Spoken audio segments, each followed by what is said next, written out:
Our live video series, and we've had a whole bunch of brand new, freshly introduced cars lately, or even not even yet introduced cars lately on the channel. So we're going to go back to one of the very popular cars in the Hyundai lineup, but one of cars that's been around for a while and sometimes doesn't get the press it deserves. This is the Hyundai Kona 2022 preferred package with sun and leather, or preferred trim with sun and leather package, and it's an all-wheel drive.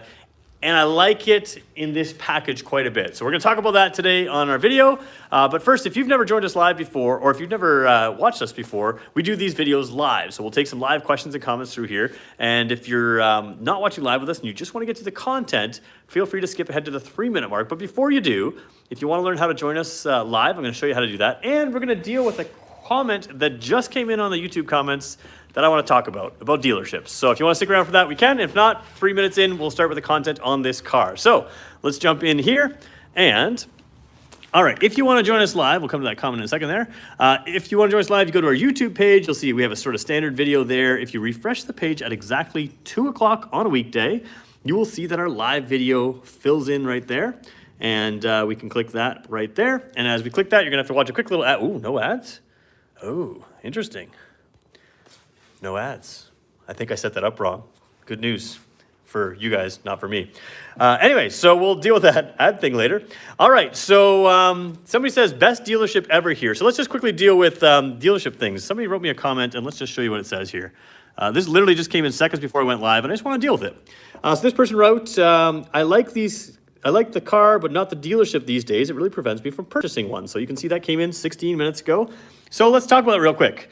I work for a dealership, and if you don't like dealerships, then let's chat about that.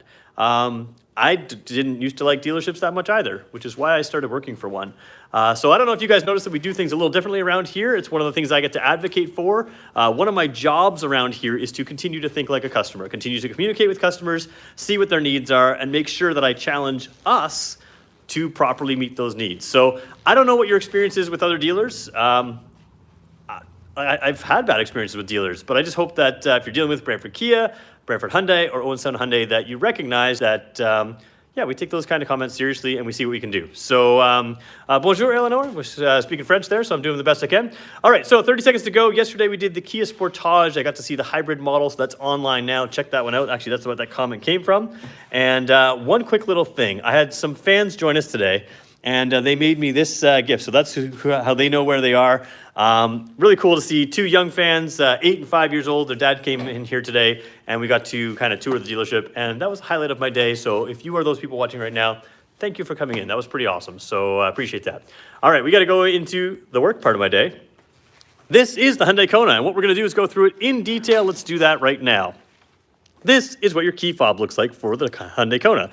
Simple key fob, and again, in this package, you end up with a keyless remote key fob. So lock, unlock, remote start there on the key fob, horn button there, and you throw that in your pocket and you never have to pull it out again because you can do things like unlock the doors through the proximity key with the touch of a button there. You've got push button start, those kind of things. So what package do we have today? Let's just kind of really quickly show you that so we can go back through here. And somebody says, Peter, we want more EV6. That will be coming, I promise you. EV6 stuff is going to start coming again next week, I promise. All right, so Tucson, boy, Kona Preferred Package 26055. We're going to select that one right there. And then we're going to go in, and if there's internet speed here at all, oh, so we got to go to the next. There we go, hit next. And then we have front-wheel drive. We didn't select that. We're going to select the all-wheel drive, and we're going to select the sun and leather package, which is right here. You can see kind of sort of a sneak peek of what's coming up here. Some pretty good stuff there. And we'll talk about that in this video here. And that's sort of what we have to end up with, what you see right here, which is an MSRP of $28,799 with freight and everything, just about 30 grand or so. A nice little crossover price point for the features. And I kind of struggle to call this a crossover. It's very much kind of a sporty hatch, fun to drive little vehicle, but it's an all-wheel drive hatchback, and that nowadays means crossover. So what we're going to do is before we jump in the car, I'm going to walk by my motion sensor light because we have a Cadillac Escalade for sale here at Brantford Kia. That's going to be blocking my light, and I have to trigger it every now and then so the lights don't go dead on me. So All right, let's jump in the car and we'll start with the inside. Now, first of all, you guys are gonna ask me what color this is, and I can tell you right now, it will not show up great on camera. It's called Misty Jungle. Is it green? Could be. Is it blue? Could be. Is it gray? Could be. It really depends on the lighting in here. And these LED lights are not good for showing the real color. Plus, I'm filming, and sometimes it doesn't look perfect. Like right now, it looks more blue on my camera than it does to me in person. But it really changes. I had the doors open here earlier, and you can see it with the sunlight shining on it. It was slightly different color again. Very cool color. If you like the general tone of it, you'll probably really enjoy having it in your driveway because it's just a really interesting kind of color to see in person.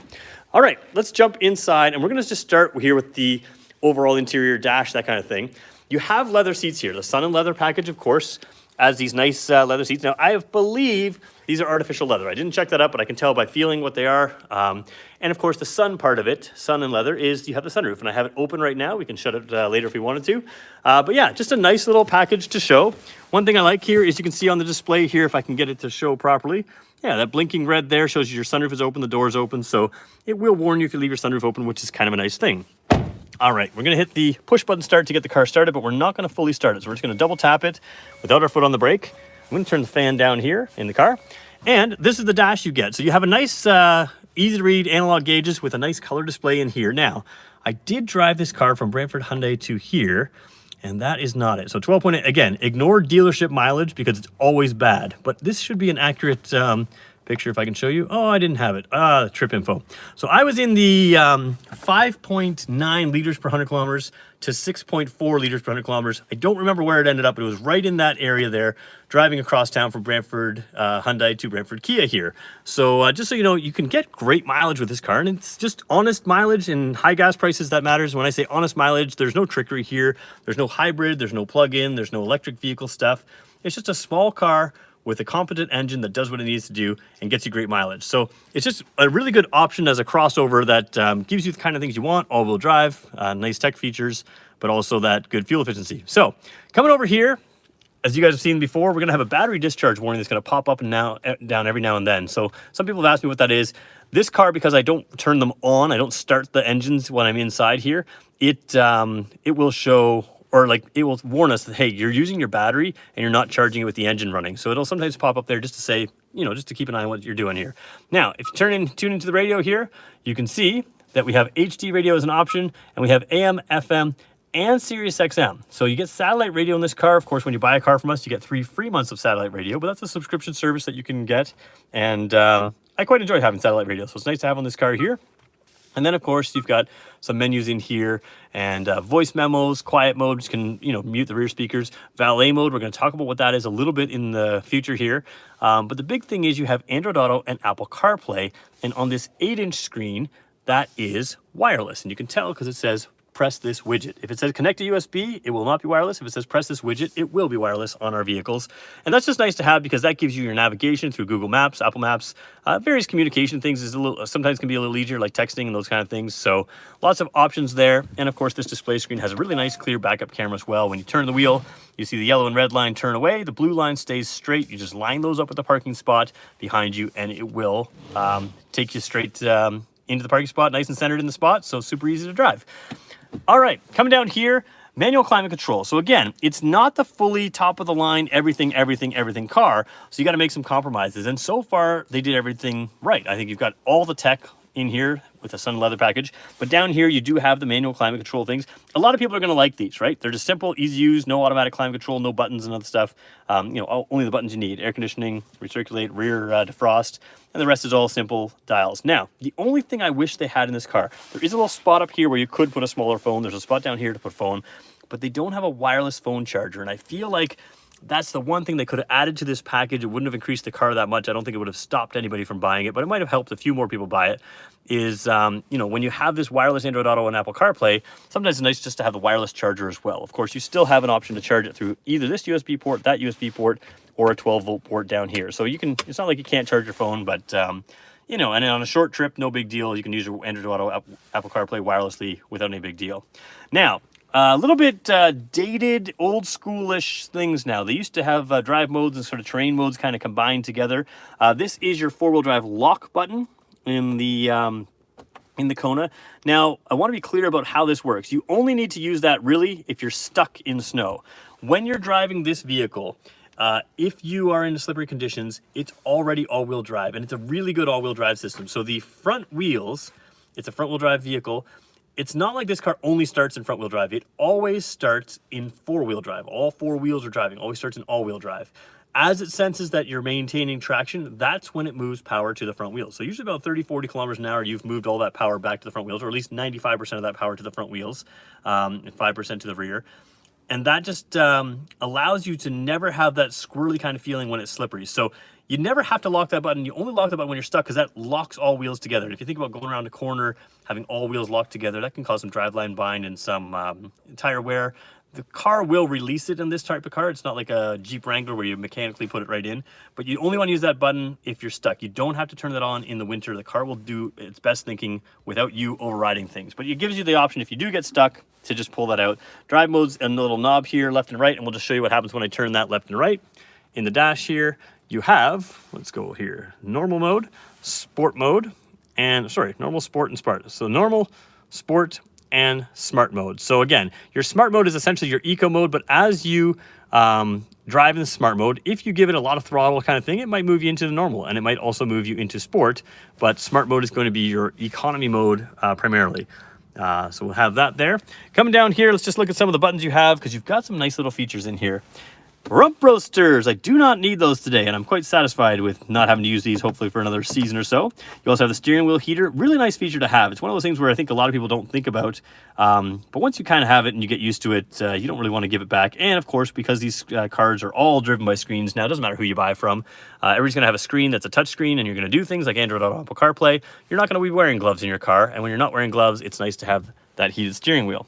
So automatic transmission here, it is the IVT transmission. Yeah, I throw it in drive, it gives you a nice smooth driving experience, good fuel efficiency, and if you want to have some fun, you can shift on your own, up and down like that, or you can just throw it into park. Down here, you do have an electronic parking brake. So, you know, for some of you that don't care if it's a handbrake or not, it does give you a little bit extra space down here for maybe your phone to sit, maybe your wallet, other kind of things. So it's kind of nice there, and the cup holders. Now I want to show you some of the technology in the car. We'll start with the steering wheel here. And we'll talk about the smart cruise control. A lot of cars have just cruise control in this class, but now you're moving up to a smart cruise control. And what that means is it's going to see the cars in front of you, and it's going to keep its distance. And you can set how much distance you want it to keep in front of you. So if you're going at 100 kilometers an hour, someone comes out in front of you, your car will automatically keep its distance. As that car clears, or as you go clearing to pass, it will speed up again. So smart cruise control is pretty cool. And then you also have the lane follow assist, which again is a camera mounted in the front up here looking forward, and that allows you to see lane markers, and the car can actively steer to center itself. So kind of a cool thing, but I want to show you just some basics in here in the dash, because I feel like sometimes on these trim levels of car, I don't go into some of the tech down here that you have. So this is just a simple little screen. It shows you in bar graphs. These bar graphs will fill in as you drive, and it shows you which wheels have which power. So you can see in the middle of a snowstorm what your all-wheel drive system is doing. You've got tire pressure monitors on every tire, and you can read the tire pressure monitor in PSI and other stuff as well, and it tells you each individual wheel, which is nice to have. Driver attention alerts, so if you're driving too long or driving erratically, it will say, hey, maybe it's time to take a break. And then this is part of your lane keep, lane follow assist type stuff there as well. Does it have highway drive assist? I don't believe this car does have highway drive assist, because that would need navigation, and that's one of the catches, is highway drive assist requires navigation and then uses your smart cruise control and your lane follow assist. So that's one little difference there. Now, I want to go over here to the menus and just click into the driver assistance stuff, and we can talk about smart cruise control, reaction, warning timing, warning volume, driver attention. So driver attention, warning, you have leading vehicle departure, and inattentive driving. So again, if you're sitting there at the stoplight, and let's say you do something like here, you're trying to enter in something that you probably shouldn't be doing, and the light goes green and the person in front of you drives away. Remember how the olden days they used to honk from you behind, and that was like the universal symbol of, hey, the dude in front of you left and now you got to go? Well, now this car will warn you if you leave that checkbox checked. It can sense that that vehicle in front of you has gone away, and it'll say, hey, time to move forward. Forward safety, this is nice to have. It's an active assist. Anytime you see active assist, you have things that can actively brake, actively steer, actively do something. Lane safety as well. Let's talk about that one really quickly. If you wanted just, let's zoom out a little bit. If you wanted lane Oh, this is lane safety. Let's just talk about lane safety. So lane safety can actively steer the car, or it can just warn you as you leave the lane. So that's what this green light down here, or this light will go green when it's sort of seeing the lane markers. So it can actively steer you back into the lane if you brush a lane marker, or it can just warn you as you cross a lane marker. Let's go back there. Blind spot safety. This is what I want to talk about. So you have safe exit warning, active assist. Let's talk about the active assist. A lot of the blind spot warnings are just that. They're beeps and lights in the mirror. This one has an active assist setting. So what you can do is if you're coming into a lane and someone else coming into a lane, you can set the car up to actively push away from you. Now, I got asked a good question. Am I going to have trouble, with this car braking and doing things? It's like, no, only in a very close to emergency situation is it going to actively take control. It's going to get very close and it doesn't even always activate. There are sensors that decide whether it's made to activate, but it can, in an emergency situation, if you're definitely not paying attention, it is capable of actively steering you away. And then you also have safe exit warning. What that does is it uses the same technology that sees people in the lane beside you, and it can warn you when you're about to get out the door, like, hey, somebody's walking or biking or driving up beside your car. So they're coming up beside us here. We're about to open the door into them. It can be like, hey, be careful before you get out. There's a vehicle coming or a person or something like that. So it's a really nice feature to have there. So let's go down to driver assistance. Let's go back down to, we had blind spot safety. Parking safety is rear cross traffic alert. Again, you're using the same system there when you throw it in reverse to sense people crossing your traffic. So kind of a nice thing to have. I want to go back to one more thing. I think it's convenience feature. No, units. A lot of times we didn't talk about this menu, and I feel like it's a good thing. Obviously, you can change it to speed unit, kilometers or miles an hour. Temperature unit, you can go Celsius or Fahrenheit, which is nice. Fuel economy unit, you can do liters per 100 kilometers or kilometers per liter. But tire pressure unit is something that I think is good. PSI, kilopascal, and bar. You can see each individual tire in each whatever you want it to do. So I know that some of the Chevrolet vehicles, if you set your speed or your speedometer to miles per hour, that's when you can get PSI on your tire pressure monitors. You can't get PSI and kilometers an hour. And I was raised on PSI, not kilopascals as far as tire pressure. That's what's on the sidewall. And that's what we use. I guess kilopascals there as well. So some of those units you can customize on this car that you can't do in other cars. All right, really quickly, let's talk about a couple less boring things. BlueLink is a pretty good system. You can call a tow truck. You can call it for SOS. This one's probably not going to be active anymore because you'll have your Google Maps, Apple Maps. But this is a good system where you have a cell phone app that can control your car. My car was in for service today. I have BlueLink. And you can always check if your hood's open or if your doors are open or unlocked. But you can also set up for notifications. And I forgot that when my hood is open, I get a notification. So, hey, if the hood's open, you get a little notification. So my car went in for service today, and I knew exactly when they were working on it because it mentioned that my hood is open. So you can do all kinds of things with getting notifications about your car. But the other thing you can do is remote start your vehicle from your cell phone, which means you don't have to be in range with your key fob. You can be in the mall in the middle of the winter, start that car up, get it nice and warm for you. So there's that. And BlueLink is also, of course, a safety thing. If you get in an accident, you won't have to press this SOS. If an airbag goes off, it's going to call for help for you. One little thing is sometimes that BlueLink takes away from the sunglasses holder. Not so in this car. You still have that sunglasses holder there. All right, we are 17, 18 minutes in. So what we're going to do is we're going to beg for likes. Do me a favor, guys. Hit the like button. And I'm going to, let's set a goal. Let's go for 50 likes today. I'm going to go back to the computers, take your questions, and then we're going to go rear seat, trunk space, some lighting stuff, some exterior stuff, and we'll keep rolling through. So as I turn the car off here, it's beeping at me, and the reason it's beeping is because the sunroof was open. It was showing me that display with the red sunroof blinking, and that's true. Sunroof is open, so you won't forget to put that sunroof, make sure it's closed. All right, let's go take your questions. My exterior lights did turn off, so I'm going to go walk by here again to trigger them. There we go. All right, let me take your questions, and we'll see what we can do. Don't start the car while they are still working on it. Oh, yeah, I should start the car. Blink the lights. So we did have that one day. Somebody thought they'd be funny. They bought a car, and they were watching my live video. They started locking it and beeping it, and I very politely said, do not do that because it does not make my video any easier. But yeah, we can do all kinds of stuff. All right. Somebody says they're watching from Scotland. We had people from the States, from PEI. Ooh, PEI. I'm going to be in New Brunswick next month, so that's pretty cool. All right. What's going on? Ooh, New Zealand as well. All right. The gear shifter makes it look manual. It does kind of look like a manual gear shifter. I thought that myself earlier as well. Just the style, it's not like the Elantra where it's more of a T style. This is more of a knob style as well. Someone says, I'm surprised there's no power seats. Even with Kias, you have to spend so much money to get them. So part of the powered seat thing, I wonder if that's part of this chip shortage that's going on right now. So my Santa Cruz is loaded up. It's got all the features. The passenger seat is not a powered seat. So I have ventilated and heated passenger seat, but it's not powered. And I wonder if they left a few things off with the chip shortage. And same thing with like this car, when you come to a stoplight, can automatically turn its engine off if the engine's warm and the temperature's all set the same way, and it can save some fuel. My car no longer comes with that. It was never introduced in Canada, or at least in anywhere in North America, I think. And that's usually a chip shortage type thing. So I'm wondering if some of these chip shortage things are allowing them to just sort of plan around some of these things, because again, this is the newer redesigned version. It's come out since the chip shortage. So I wonder if that's part of the reason they're doing some of these things, is making decisions about where they use some of these chips. So there we go. Most starters have a safety that is doors are unlocked or hood open. Yeah, some of them have that. So yeah, the remote start, the hood open. Yeah, that's right. Okay. Ooh, Eleanor called me Pierre today. I didn't notice that earlier.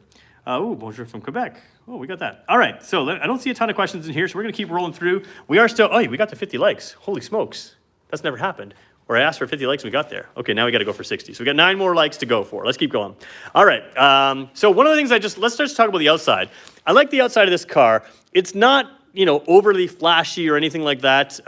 Personally, I like the trim line where you have the body color plastic, but this is actually very practical as far as, scratches and stuff like that. You're not gonna scratch your paint around the wheel wells if you're shooting up in gravel area. And this is a practical little car for camping. You've got the crossbars or the roof rails up here, so you can take an extra set of luggage up top. If you want a luggage box, you can take your bikes, you can take canoes, kayaks, whatever you want. But there are nice little subtle roof rails right here. Not the longest ones, but again, it's not a huge roof line. It's not a huge car. But yeah, that's just a nice little feature. A lot of small crossovers don't have that anymore. Something like the Kia Soul, they don't sell it with the cross rails anymore. So there's that. Now, only complaint I have about the Kona really is this. The back seat is a little snug for me, and I don't think that matters to the average Kona buyer. We'll show you what I mean by a little snug.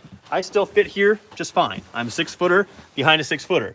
Headroom is fine. Knee room is snug. My knee, I'm sitting right where I want to be in this seat. I could move it a little bit to be a little more comfortable for back seat and probably a front seat, but it's a little bit snug, and that's just reality of who it is. If you are always taking someone in the back, this may not be your first choice, but certainly for small families, certainly for people who are primarily 2 people or 1 person in this vehicle, totally fine. And you can certainly fit people on a long trip. I'd be perfectly comfortable back here.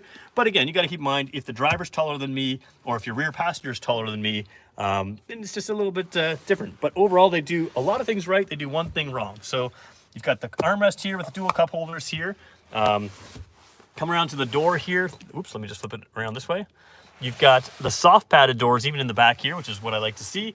Over here, you've got plastic back seats, which wipe down easy. If you've got kids back here, it'll wipe down with a damp cloth. You've got the pocket. You don't have any ports, which, it is what it is, the trim line. And if you're gonna put a pocket in on this side, just put a pocket in on this side too. It looks better, it's more practical, and it's fair. If you got 2 kids back here, I just don't see that as a cost-saving thing worth not putting in. All right. Let's go to the trunk here. We'll do our teddy bear test. Kona is kind of a in-betweener is kind of for trunk space. So you've got these mats here. We'll take them out, usually they're in the car. If we have this floor here, you can see that there is a spare tire underneath. You can grab this down, lower it down like this, and it's a little snug. I'm struggling. This is the second time today I've struggled. There we go.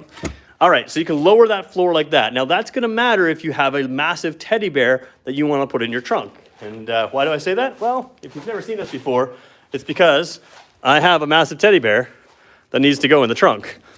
And you can see you've got some nice things here. You've got the cargo cover that is right up there. So Teddy's belly needed that floor lowered to keep it in there. How does Teddy fit? Well, probably just a hair longer than something like a Kia Soul. In the Hyundai lineup, obviously, the Elantra has much longer trunk, and moving up from here, the Tucson has much longer trunk. So it's a real in-betweener trunk, which again, gives you that nice, easy to park, good size vehicle there. And Teddy fits fine, which is pretty good. Like, it's pretty good for a small crossover. But yeah, it's not a 2 teddy bear trunk or anything like that. And I think that works for a lot of people. The other thing I like is they do things right back here. I don't think a lot of people use tie downs in their trunk. But if you're ever going on a long trip, the ability to have something down there, put a cargo net down there, is just really convenient. You get that less clunking around and that kind of thing. The other thing that people forget is these little things. Sometimes people don't know what those are for. Hang your grocery bag up there. So you go and buy a bag of oranges or something like that. You don't want them rolling around the car. Just hang the hook of the bag around there, and you're good to go. They won't roll around.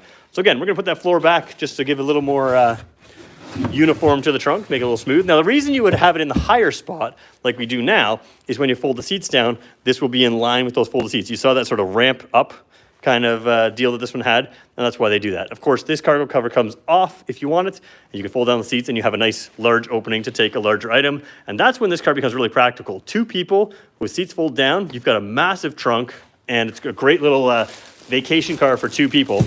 And like I said, if you don't have enough room in the trunk, you can got that roof rack up top as well. You can put a roof box up there. So kind of practical. And the nice thing about that is if you only have that one camping trip a year, that roof box only goes up once a year, and you can buy a smaller vehicle, use the trunk, use the roof box, and you've got the big trunk for the one trip a year, and you don't get any lack of fuel efficiency the rest of the year. All right, gonna look at the lighting, and then we'll wrap this one up. Lighting in this trim, this car, you can get LED lights in this vehicle, in the Kona, but you don't get them on this trim. Oh boy. I have to get the key, which is in my left side pocket, into the vehicle. So there we go. Headlights on, fog lights are on. All right, let's take a look. So again, you can get LED headlights. This one has halogen headlights. You can sort of tell by the yellow look, but they're quality lights. You can see that nice sharp cutoff there, and nice sharp cutoff on the sun, on the fog lights.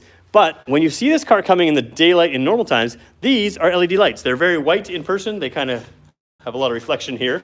But yeah, you have this bright white LED light.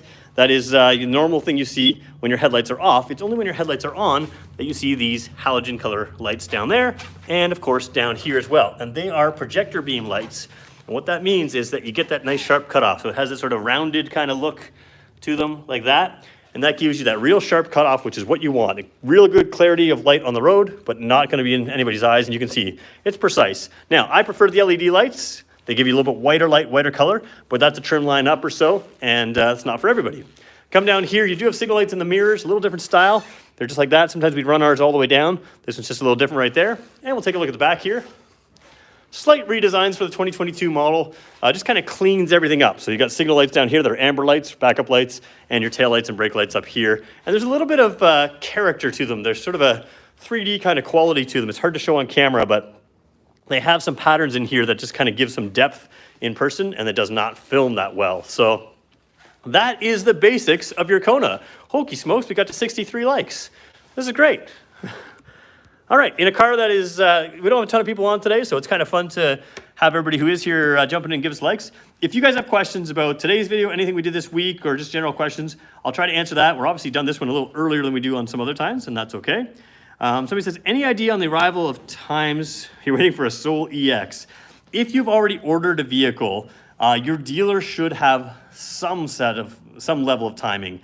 Sometimes we get approximate dates. They should be able to give you that. If your vehicle has been produced, in general, and I say in general because there's always a catch, but in general, there should be a VIN number attached to it. And then you know in the Kia world, Hyundai world, you have things like wording like at sea, which is exactly that. It's on a boat somewhere, on rail, on a train, in compound, which means it's very close to the dealer, and then of course it's at the dealer. So those timings can be determined if you have a VIN number usually. They'll know if it's at sea, then you know how long it typically takes to cross. So those things are just things that can help you out, but that's what you can try to find out from your dealer. Is the vehicle even made yet? If it is, they'll have a VIN number. If they have a VIN number, you know, where is it? And if it's at sea, well, then you know it takes however long it takes to cross the sea and that kind of thing. Rear seat space is an issue for child seats. Yeah, it could be. I don't know. If you had the forward-facing ones, I don't think it's an issue. If you have the rear-facing ones, it could be an issue for some. And you got to move the seats around. And it depends on how tall you are as well, right? So, all right. Somebody says, now he just likes making videos for us, and he needs to prove to Pat and Tim it's worth paying him to spend half hour a day with it. That's true. I don't know. So Mimi's comment there. Oh, I think Peter has an inferiority complex needing to be liked so much. It's true. No, here's the thing with the likes, guys. Legit. If you guys like this, they see that, and sometimes we look at, oh, these videos are well liked, and then I get to have better vehicles and that kind of thing. So, you know, when we don't like videos, they just assume nobody wants to see it, and we go from there.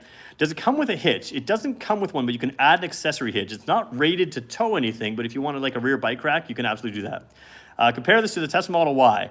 This is cheaper and smaller and probably a lot more reliable, but it does use more fuel. We'll go with that. Also, it's slower. So there's your comparison to the Tesla Model Y. All right. What do we got? I think that's what we got. Somebody said something about brakes. Somebody said, sorry for your spelling. I assume the auto hold is activated when you press the brake. Yeah, we've never really talked about auto hold, so let's just show you quickly what auto hold does. Basically, there's in the vehicles with the electronic parking brake, there's always an auto hold button there. I don't know if you can read that because I'm having trouble getting the camera to focus. There we go, auto hold button right there. So what that does when you press the auto hold button is, let's say you're going through the drive-through at Tim Hortons or something like that, and the auto hold button has been activated. It'll show a gray auto hold wording in your dash. As you hit the brakes and release the brake, instead of the car creeping forward when you release the brake, that auto hold button goes from gray to green, and it's basically going to actively hold you in place by using the parking brake, the electronic parking brake. Then you have to touch the gas pedal to get it to move. The reason I say that's a good thing to use in something like a drive-through is if your foot slips off the brake, you're not going to roll forward until you touch the gas. Now, it's not my favorite feature because I don't think people should use it in traffic too much, because when you if you use it at a stoplight, some people will go to a stoplight, stop for the stoplight, take their foot off the brake and just let the auto hold the car. The only danger with that is when your foot is off the brake pedal, even if the auto hold is holding you, your brake lights are off. So that's just one thing to keep in mind. If your foot is not on the brake and it's just being held in place by the auto hold, you don't have any brake lights on, so people might assume that you're moving forward. So there's that. All right, guys, it is the weekend. I have a few things to accomplish this weekend, and I'm hoping to leave work a little bit early today. I've had a bunch of stuff on the go lately, and I need to take care of them. So I'm going to finish this up right here. So thanks for watching this week. Some of you have been asking about EV6, Ioniq 5, that kind of thing. We're going to start getting into those vehicles and some of those videos starting on Monday, getting into those smaller stuff. Next week, we're introducing 2 new personalities to this channel. So Gabby's been in with me a number of times. You're going to meet Charlotte as well. We'll probably just do a video introduction of those as well. A lot of stuff is kind of changing around here, and to grow and take our next steps, I'm going to need some help. So we're going to introduce some new people there. Gabby and Charlotte will be in here with me, and I'll probably still do the live for a while, but there's going to be some help in there. So there we go. Good stuff coming up next week. So thanks everybody for watching, and we will talk to you in the next one.